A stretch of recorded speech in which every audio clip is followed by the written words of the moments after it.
to Teamwork, A Better Way, the podcast filled with stories, experiences, and insights from leading high-performing team experts.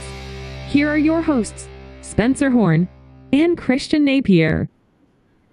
Hello, everyone, and welcome to another episode of Teamwork, A Better Way. I'm Christian Napier. Joining me in the lovely striped shirt there, Spencer. Spencer Horn, how you doing? Good. So good, Christian. Good to be with you. Seems like it's been a while. We missed last week, right? Yeah, it's been a minute. Is it raining out where you're at? It is raining, which is good because that would be suppressing some of the pollens that are causing mayhem with your sinuses, right? Oh my goodness, yeah. The allergies are just killing me today. But we're going to power through it because we have an amazing guest joining us from, 11 time zones ahead of us. Spencer, why don't you introduce our guest today? I am so excited to introduce our guest to Fahad Ahmed, who is coming back. I guess he joined us, when was it, 2020? Or yeah. During the when we our inaugural season. So that was about 4 years ago. But Fahad and I have known each other for many years. I met him through a leadership cohort that he is participating in, and a full year program for leaders of PMI chapters. And he was chosen to come and participate in this. And he's just such an incredible individual.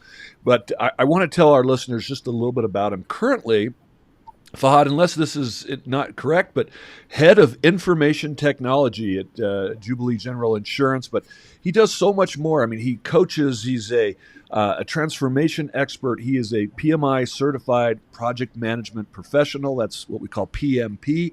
He has 18 years of experience leading all stages of system development efforts, including all the requirements, definition, design, architecture, testing, and support. You know, that's a lot when you're in the IT world, right, Christian? Oh, yeah. I consider him an outstanding leader, and, the people that know him feel the same way. He's able to coordinate and direct all phases of project-based efforts and managing and motivating and leading project teams. He is somebody that absolutely believes in the power of getting teams engaged, and he's really adept at developing effective policies and procedures as well, because sometimes those policies and procedures can shut down engagement and over manage and over control. But he's somebody that believes in accountability and measuring all milestones and all the technical aspects of it as well. It's rare that you manage the technical side of a business and marry it with the people side, and that's something that Fahad has worked really hard to do. And he's working in the financial sector, right now in insurance, and he's somebody that is specializing in risk management, testing, software, quality assurance. He's got all those skills, domain understanding, people management, which I think is, of all those, the most important. So Fahad, let me bring you on the screen here. So glad to have you. Welcome. Thank you so much. It's a pleasure after 4 years, and thank you so much for such a overwhelming introduction. I was thinking it is me or somebody else you're talking about, but no, I know you're humble, but it is true. And today this is a topic that you are very passionate about. Our theme for today is how to create thriving teams through the power of psychological safety. So I'd like for you, Fahad, to help our listeners. I'm sure if you're listening to this, you've heard of the idea of psychological safety, and maybe you're aware of it, and that's great. And I'm so excited to hear Fahad's experience. But would you, for maybe people that aren't familiar with it, define what psychological safety is, and what does it mean for teams? Okay, thank you so much. Psychological safety has always been around, but again, this term is recently coined and has really gained popularity over the years, that you as an individual, I as an individual, feel safe within a team to express my opinion, to share any kind of thoughts, any question that I want to ask, or even any concern that I want to share with respect to the team. Now, it is very much important that the people who are very talented, the people who are exceptionally, blessed, but the environment is not conducive for them to be expressive. Now, in such a way, psychological safety has become really important, because if you have people who are supremely talented, but they are afraid to share themselves, they are afraid to express themselves, so they will never be productive. And the trust factor in your team will always be at a certain level. I won't say low, but people are not very comfortable sharing their opinions, because in high performance teams or in high performance environments, we have individuals who are ultra talented, but they complement each other. So when they come together, and if I have some opinion or thoughts, which is or a feedback even that I want to share with you, and I don't actually agree with something, but I am unable to say it, I am unable to express it, I am unable to raise my hand and say that this solution is not as effective as you're thinking. I have a better solution and I can volunteer for that. So this is called psychological safety, and the environment that is the safer environment is called psychological safe environment.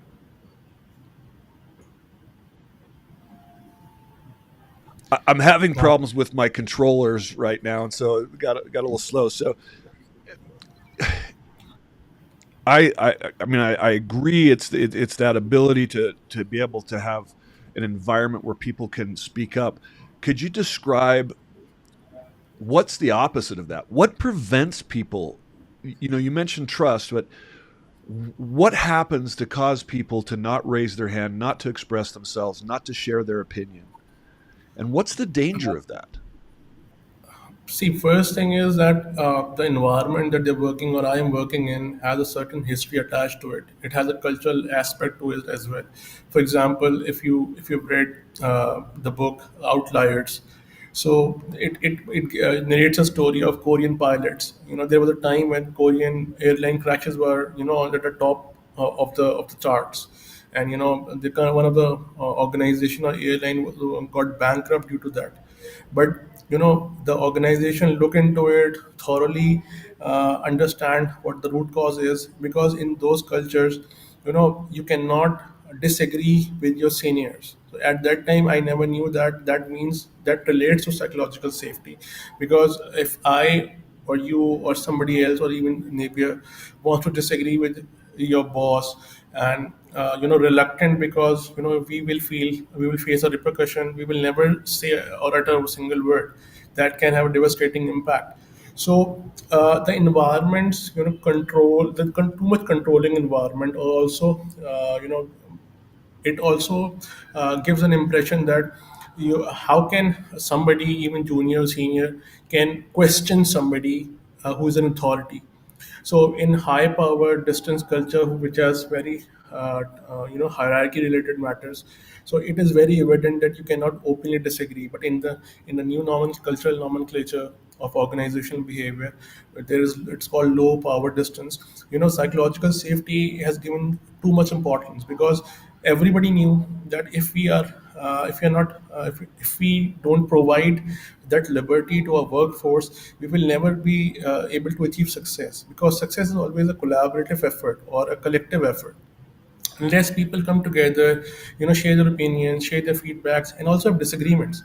In strategy and implementation strategy, there's a lot of time with where we have disagreements due to priorities, due to sensitivity, and somebody gets up and say, whatever you've been discussing for an hour or 2 hour, I have a quick solution to it, and we will get rid of this like this.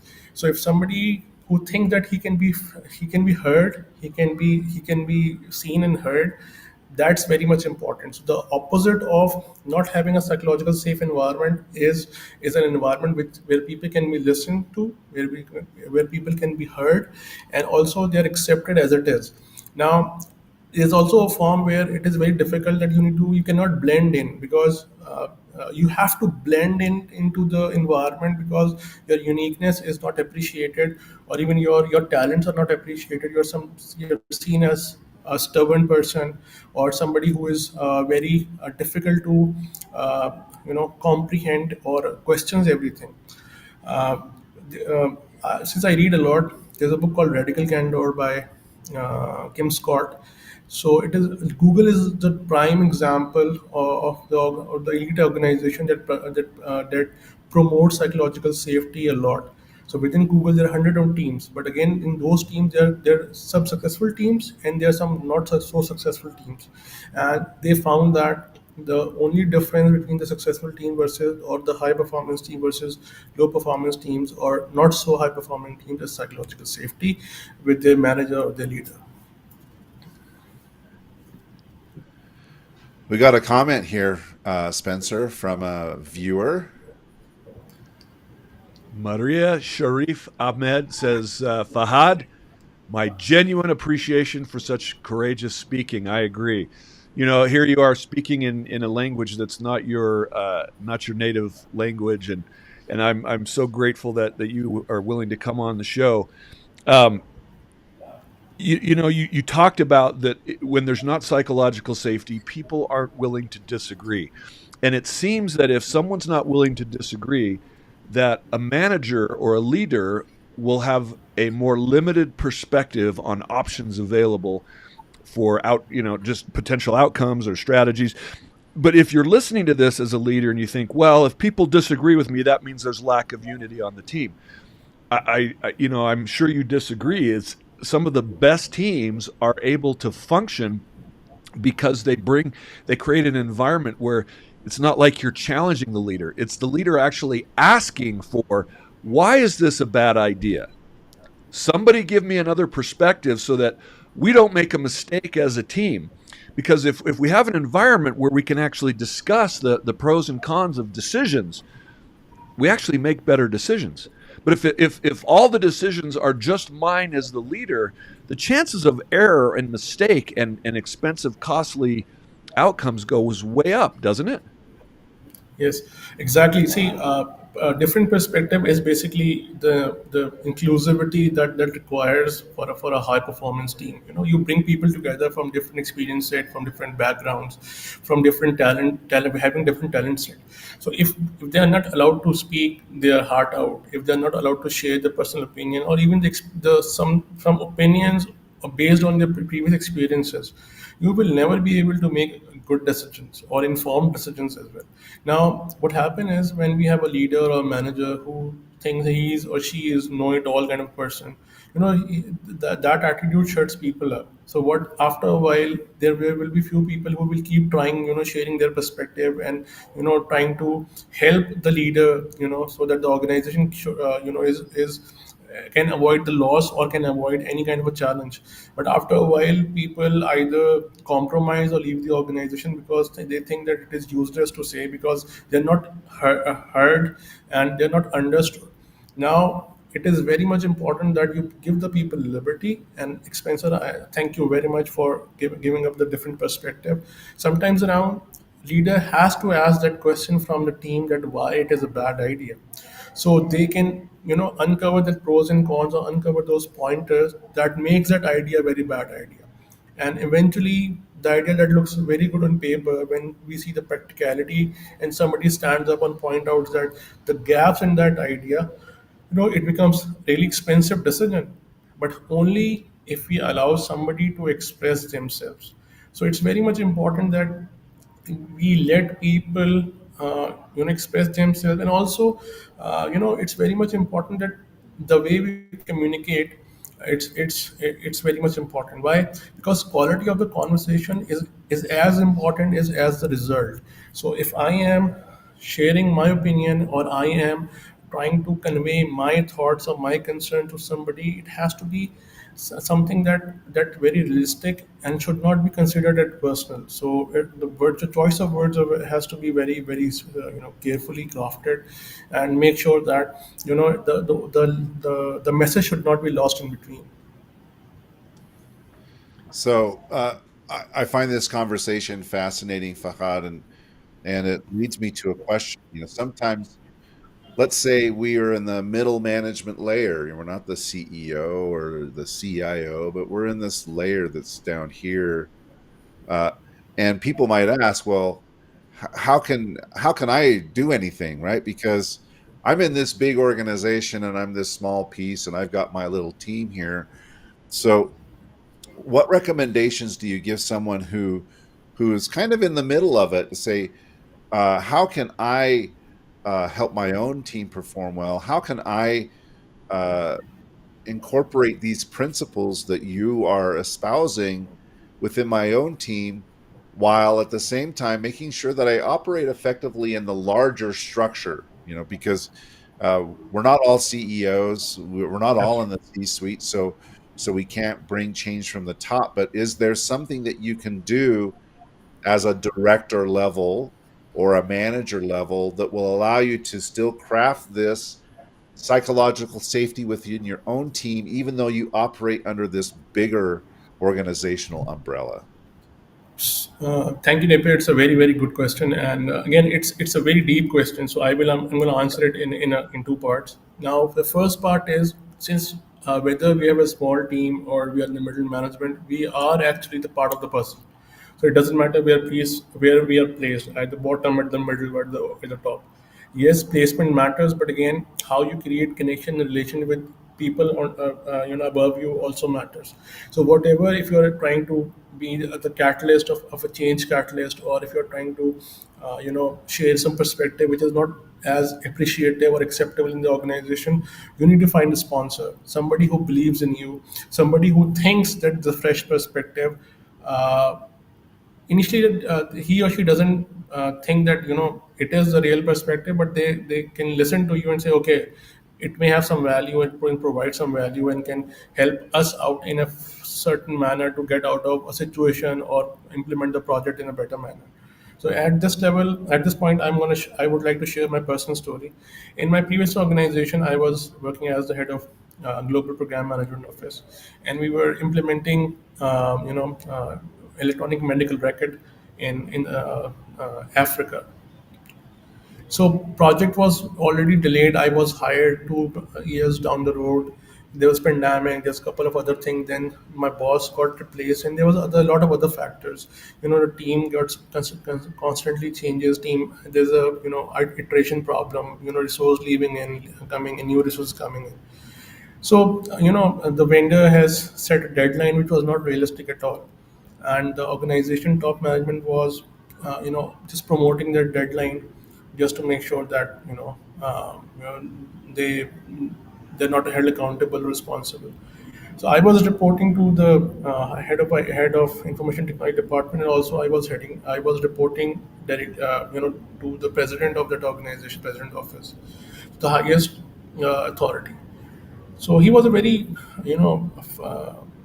I would say, a very logical person. So I tried my best to convey my message to the, since I was in the middle management, to ensure that my message goes to top management, but they were not ready to listen. They were all thinking, yeah, this will be done by December. This will be done by December of this, for example, let's suppose this year 2024, and which was not the case. So what I did was I booked a time with my top boss, and I just went to see him and say that I am the person who manages all of these things, but I have real concerns on the delivery dates, and I know that project will not be delivered on by 31st December 2024, and we have to pay $45 million just to make sure that we don't get any penalty.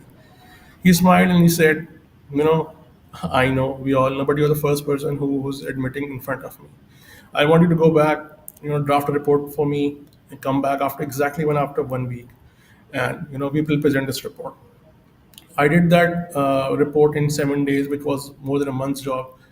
And he unannounced called everybody and asked me to present the report. I was in a very awkward situation because my boss was also there. And after once I presented the report, everybody was after me. So what he said, he said everybody that hold on, do not go after him. This is a practice session, and you will face exact consequences on 31st December 2024. I want to give you 6 months lead, prepare yourself, and also get a demo of what will going to happen 6 months after. So please do not, take, fake decisions, or do not promote anything that is not realistic. Now let's work together. It's a perspective. Let's prove him wrong if he is wrong. Now, at that point in time, although initially I was very scared, but I worked 6 months with the top management. All my recommendations were noted.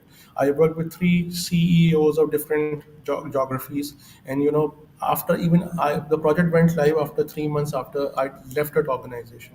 I still have that respect in the organization for having that courage to speak myself in front of the top leadership of that organization. So sometimes around you have to be courageous and tactical as well. You cannot just blindly jump into the ditch and say, this is my opinion. You need to find some sponsor who believes in you, have some facts, and then narrate a story that has the essence in it. I love that story, and so it's so important that you give these examples, because here we are talking about psychological safety and just listing things that maybe everybody knows, but when you put it in the terms that you just did, it brings it to life what it means to disagree. So, for example, if I can just reiterate, you had a project that had a deadline, let's say it's December 31st of 2024, and because of all your experience, you knew that that was an unrealistic expectation, but your boss was pushing that deadline. We're going to hit December. There's no way that we can get around that. In this case, you found a sponsor in the president of the company to say, hey, I believe this is a mistake for us to set this deadline. We're going to set ourselves up for failure, and we're going to get millions of dollars in penalties. Did I hear you correctly? Yes, exactly. And this president almost threw you under the bus by having you share with the entire team, including your boss, why this was a bad idea. But didn't leave you out to dry, because they supported you and said, listen, you're going to do the best you can to get it done within the time. But if anybody attacks him for speaking up or standing up, they'll have to answer to me. So they made it safe typically in a culture where your boss would have shut you down, and you would have missed the deadline and had terrible penalties. But instead, you're able to have a dialogue where it was safe to disagree.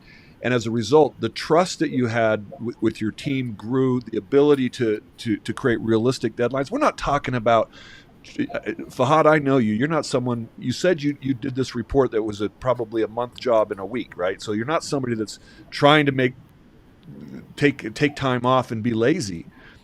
We get to be realistic. Why?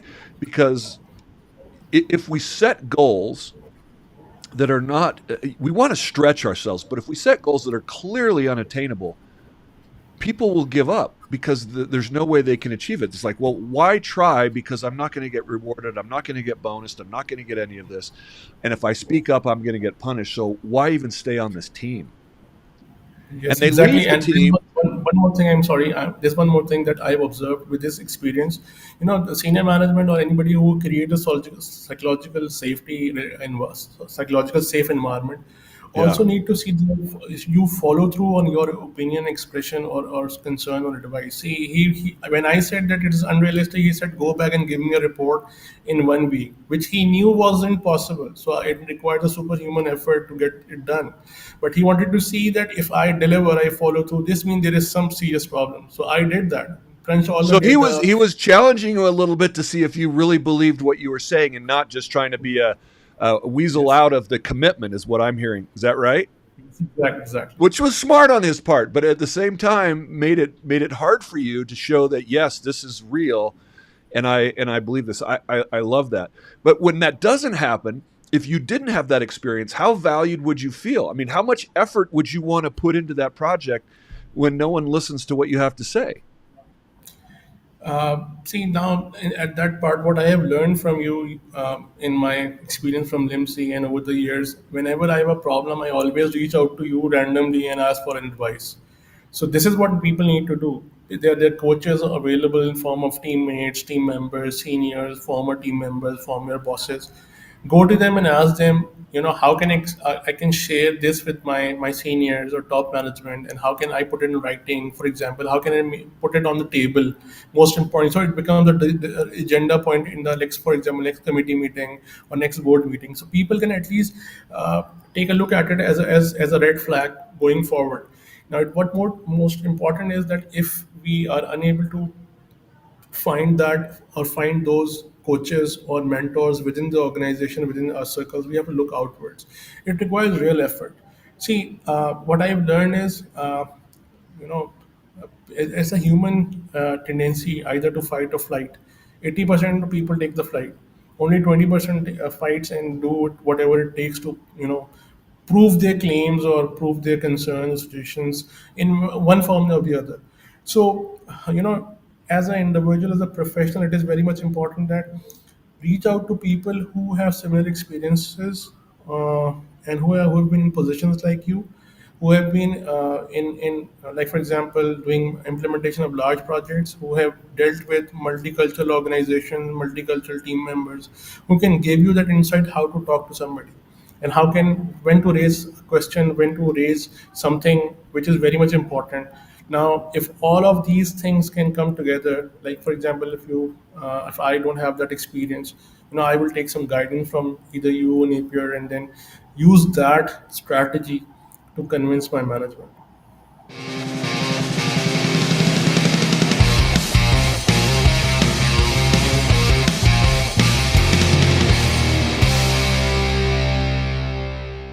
Christian, I got a couple thoughts here. Sorry, All right, gotta go for it. jump in. So I'm really interested in where you got this data where 80% of the people are under pressure flight and 20% will fight.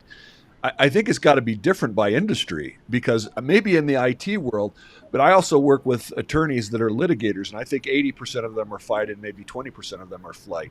But I'm interested where you got that data. But what you're saying now ties into what you said in the beginning, that the quality of the conversation is just as important as what you're talking about. And you're giving a perfect example of, I think, an answer to Christian's question. What do you do when you're in that middle role?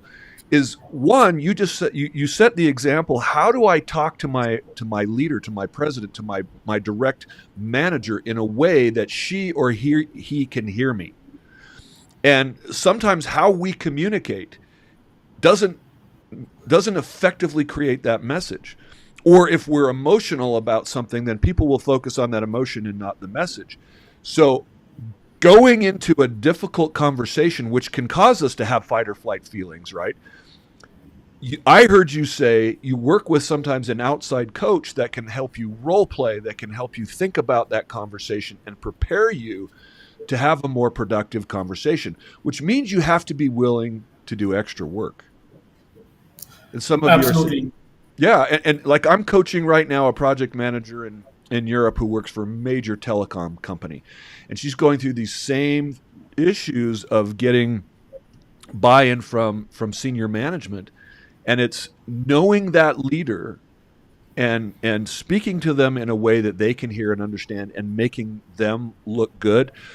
And sometimes you have to take a risk and have a difficult conversation that's very uncomfortable, but that needs to be very calculated. You need to be ready for the consequences of that. That takes a lot of preparation and a lot of thought. Christian, I mean that's just what. Well, Fahad, you can respond to that if you want. I've got a question specific to project managers, but I'll wait until you talk to Spencer's points there. Okay, thank you. Yes, actually, see, it is my experience because I have been working in an organization where the cultural aspect has always been on the different side, on a more fragile side of the psychological safety, I would say, because people are more keen to remain quiet as compared to be vocal about it. So I'm I'm always a different person. I'm very expressive. I always take stand for certain things, take stand for my team. If I think it is some organizational rule is not appropriate, I always convey to HR. So I'm always the bad guy. They think that I have some problem with everything, but my team has never complained. They're very happy, they're very innovative, their efficiency is always at the top, and their delivery is always first to complete their projects. So the most important thing that what I have understood and what I believe is that getting outside help is also very important. Being as a person, I am a very go-getter, and also I really want to be the best. So I take every positive measure to solve the situation. I don't give up that easily. So getting advice from somebody like you or Napier, somebody who's in the industry, who's a guru, I've always reach out to those people, write emails, even get in touch with people on LinkedIn, narrate a little bit of what's going through, and then get their opinion. So give me an insight how to solve that problem. And most importantly, see, when you have to break that ceiling, there always a ceiling, there is always a group. I have to break that group to get into the operational on. So I have to prove myself that I have what it takes to be that top tier. So you have to be courageous. As leaders, you have to be cannot shy, and you cannot be an ostrich, by putting your head in the sand and saying everything is fine. You cannot do that. So this is how I am. As a person, I am.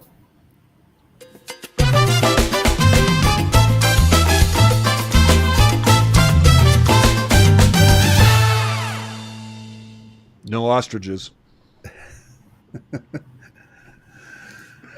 Okay, so my question, Fahad, goes to the project management side, because project managers face challenges, and one of those is that often they don't have authority because they're managing a project, but the people that are on the team don't necessarily report directly to the project manager. They're not their employees; they are employees of other parts of the organization, right? So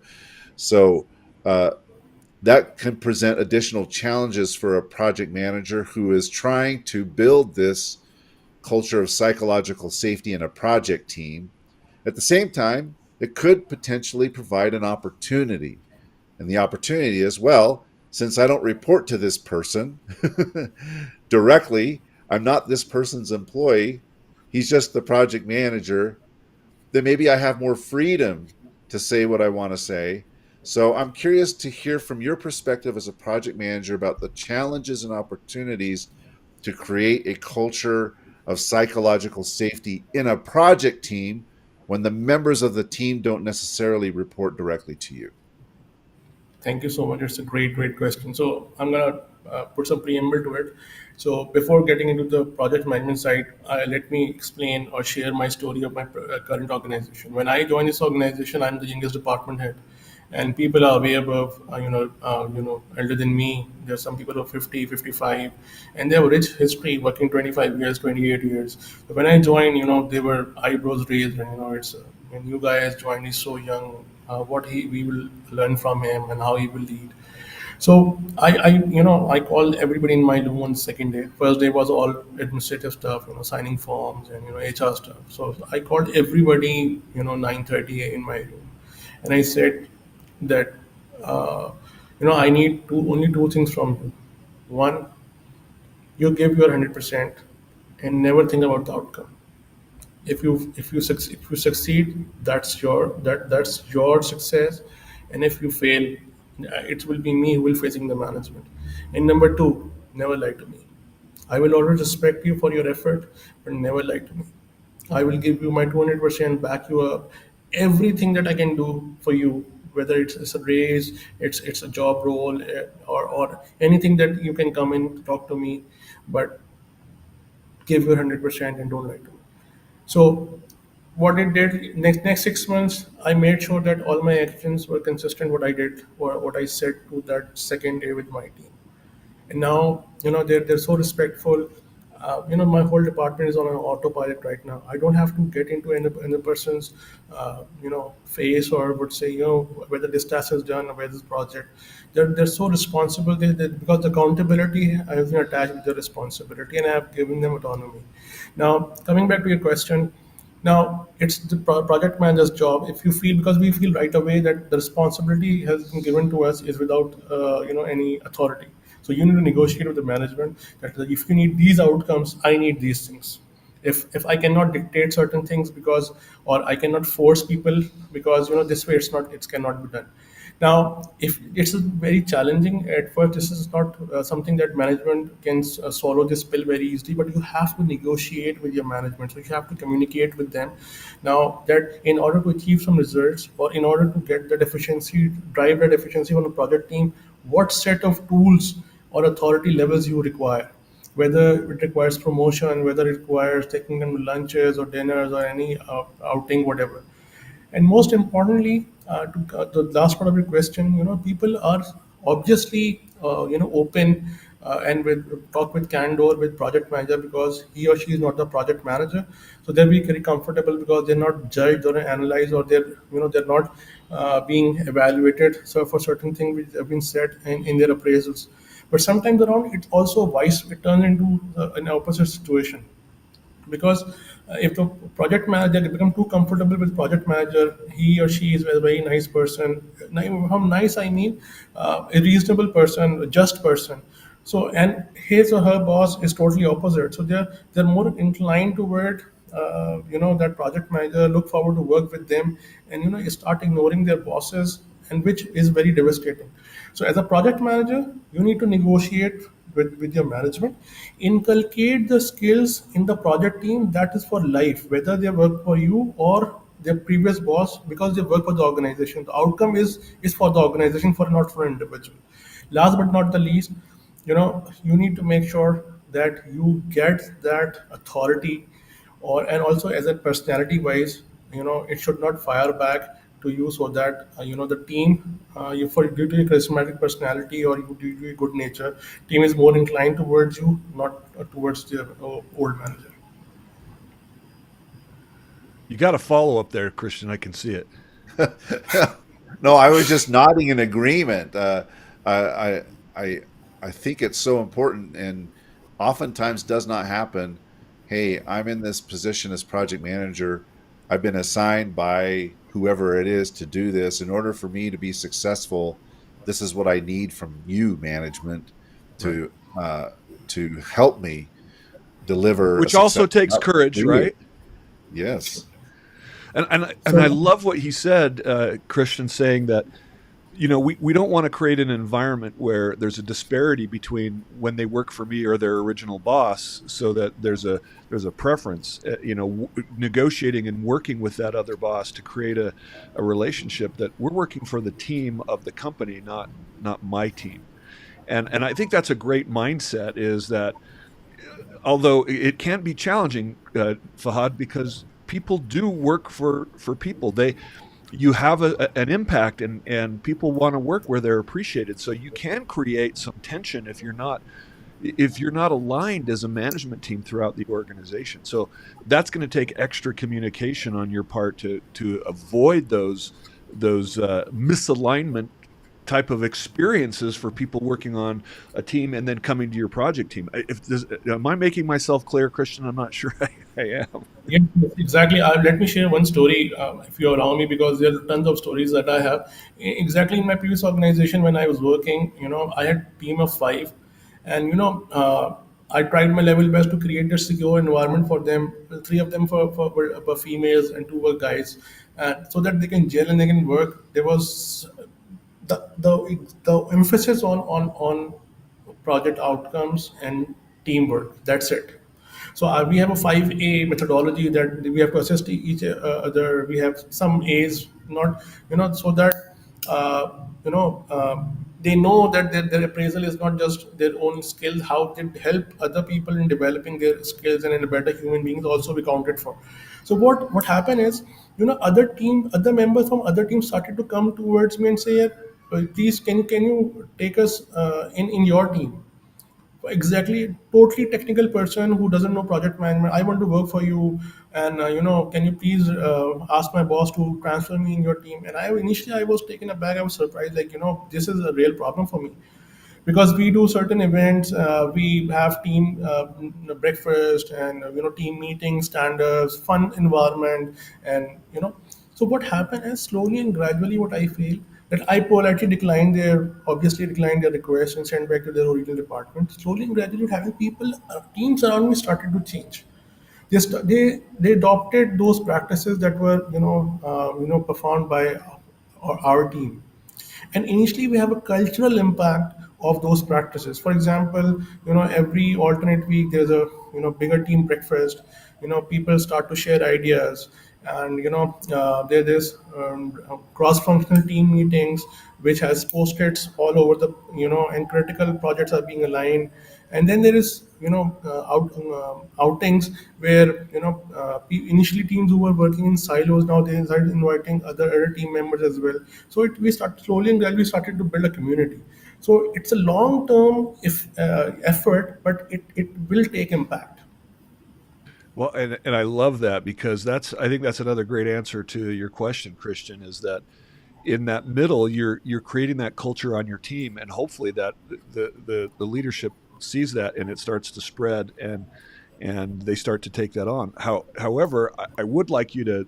I'm going to give you a hypothetical. Okay, let's say with those 5 direct reports that you had, that you're trying to do your best to create this positive team environment, but one of the people on those teams feels like they deserve your job.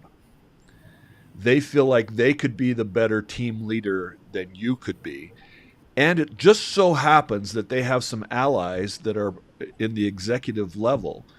And so they go around you to say, oh, Fahad, he's just soft, and he's just trying to create an environment and make himself look good, because that can happen where you have somebody that actually actively tries to undermine you.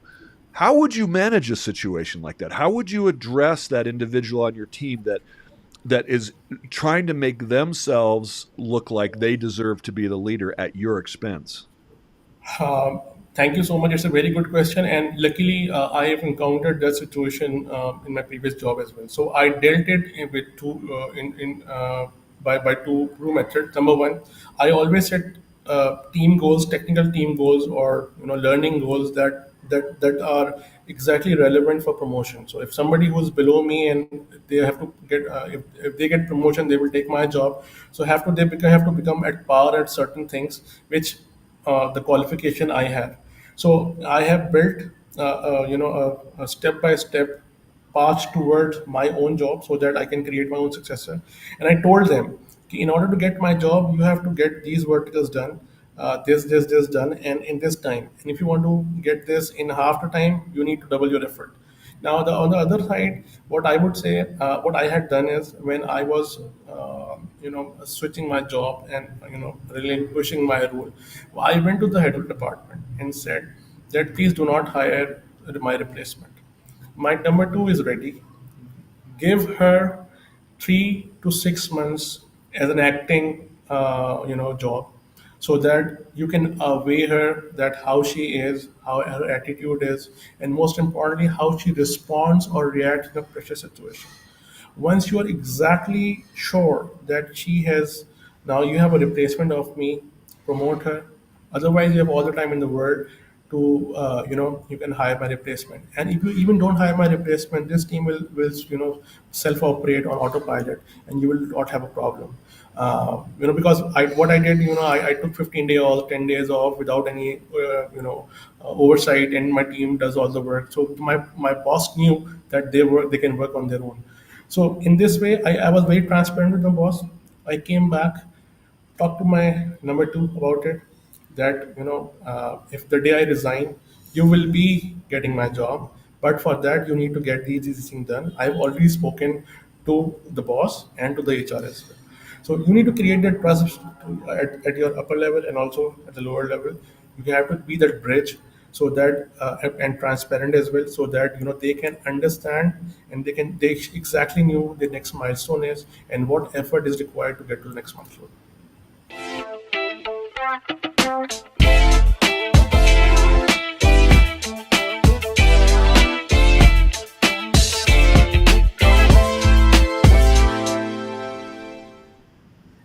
I love that example, Fahad, because it takes a situation that could be very adversarial, us versus them, me versus her, and instead you're saying, hey, I want you to take my job. Here's what you've got to do to take it, and then you've got also your own career paths and so on and so forth. And so uh, you actually turn the tables and actually make this person an ally because she or he believes, hey, my manager Fahad is actually looking out for me.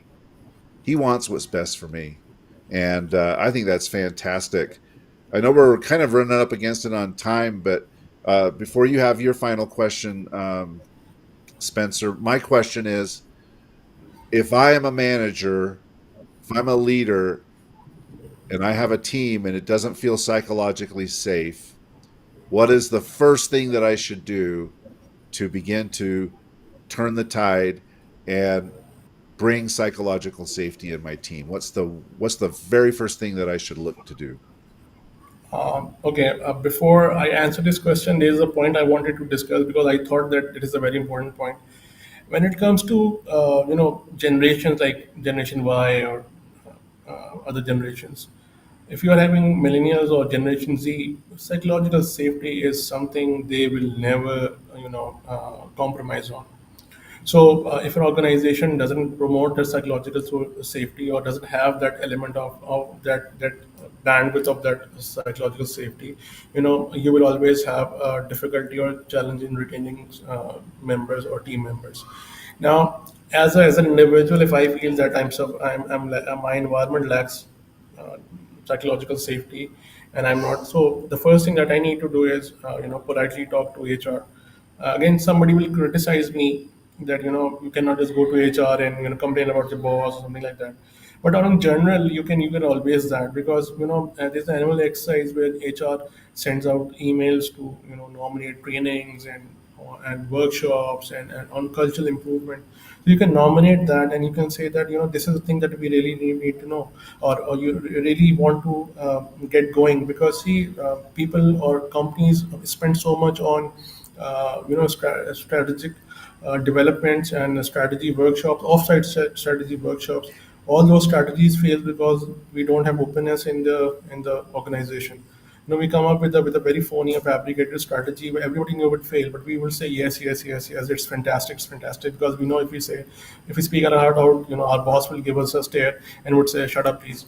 So, this is kind of a thing that organization needs to understand, that they're spending millions on stuff, and by overlooking a very basic ingredient, which is again impacting the overall organizational growth. Now, top companies like Google, top companies like Pixar, they have a motto like candor with care. Now, if you want to share feedback, sharing concerns is very natural. So if we have high performance team members on a high performance team, they will question each other, because those debates, those disagreements, or because those questions requires clarity, and the more the clarity, the more the effectiveness of the strategy. The book I was referring to, Radical Candor by Kim Scott. If you read that, it has element of Google culture. They question each other like anything, but with respect, with genuine empathy, because they want to do good for the organization. So HR is your first pit stop. Go to your HR, talk to them, and again use them or engage them for the betterment of the organization, not just in a complaining mode. How we can together, this is something that I think can impact organizational growth. How can we do it together? Tell me what I can do in my unit or subunit or my department. These are the things that you can do. And once it starts small and then start to roll out on a bigger level, maybe 6 months target, a year target, and then see results and improvise accordingly.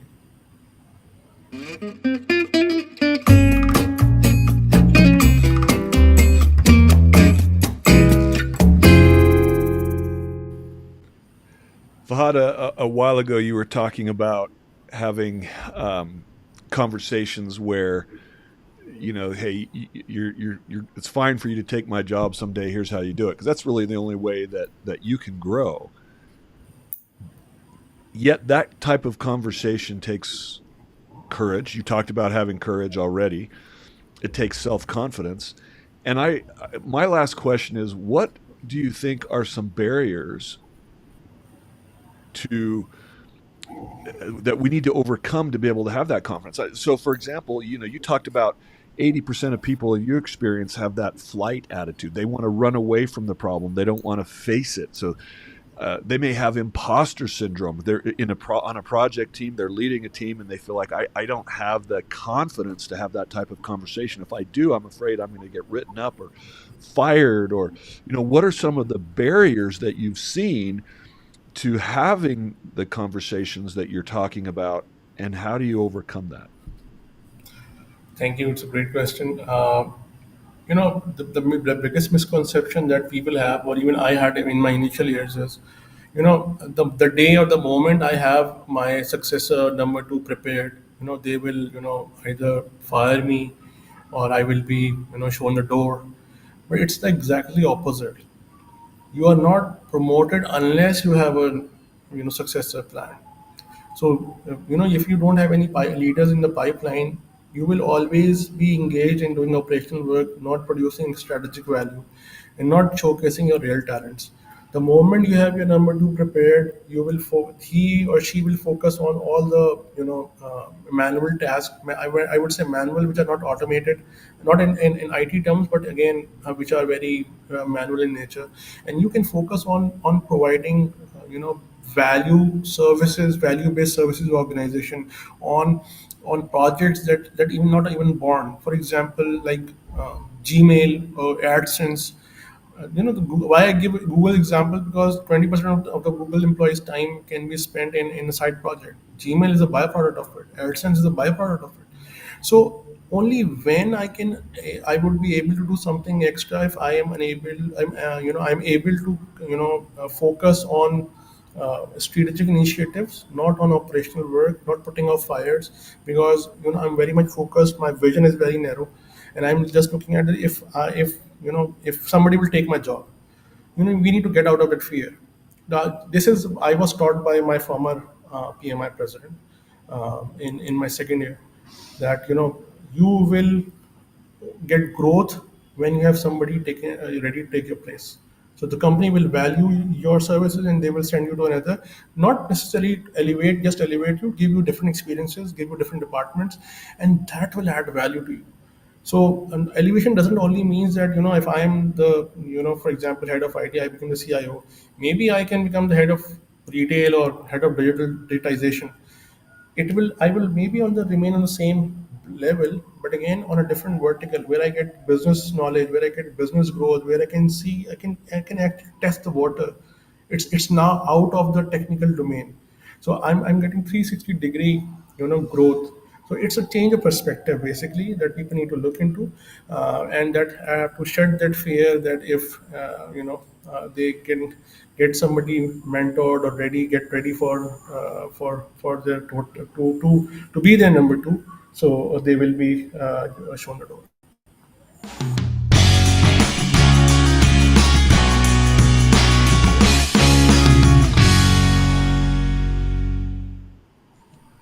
Well, Fahad, it's been a super informative and inspiring hour for me. You've given me a lot of ideas on how I can work even better to build psychological safety in my organization. If people are interested in learning more about psychological safety or the work that you're doing, or want to connect with you, what's the best way for them to do so?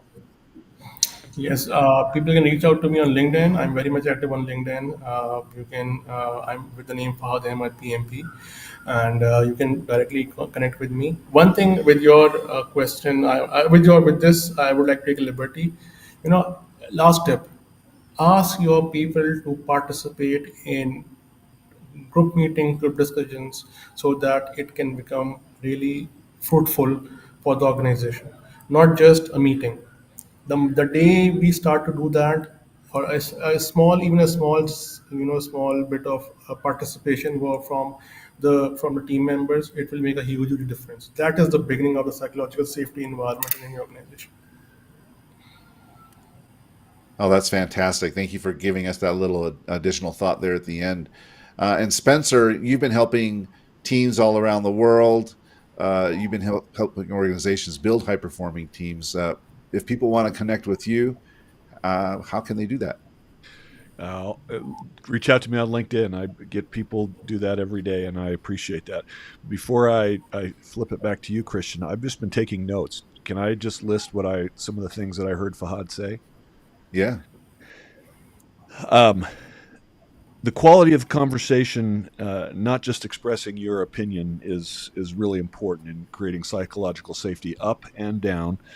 Set expectations with your team what success looks like, and that let them know that you're going to support them in the success and highlight their efforts, and know that you're going to take the blame with leaders. Be courageous. Don't be an ostrich. Practice having difficult conversations, perhaps with an outside coach. Invite the team to express themselves, and that's what you just talked about, inviting people to have group discussions. And it may start slow, but eventually it'll catch on and have steam, and people will become more and more involved. Be authentic. Be vulnerable.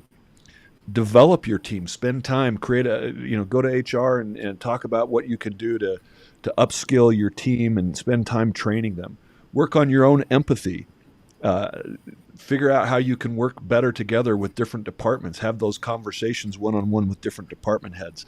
Be willing to get feedback, 360-degree feedback, so you know how you're doing.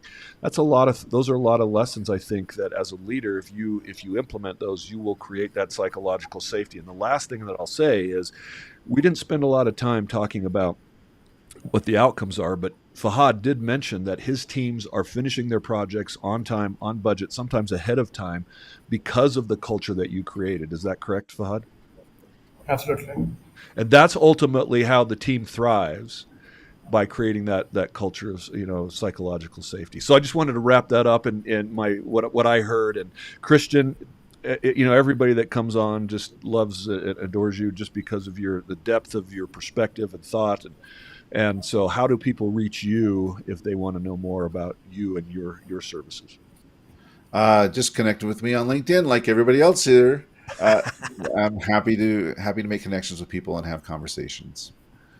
Well, this has been a fantastic hour, Fahad and Spencer. I really appreciate it. And also to listeners and viewers who chimed in today, we're grateful to you for participating as well. Please like and subscribe to our podcast, and we'll catch you again soon. Thank you so much.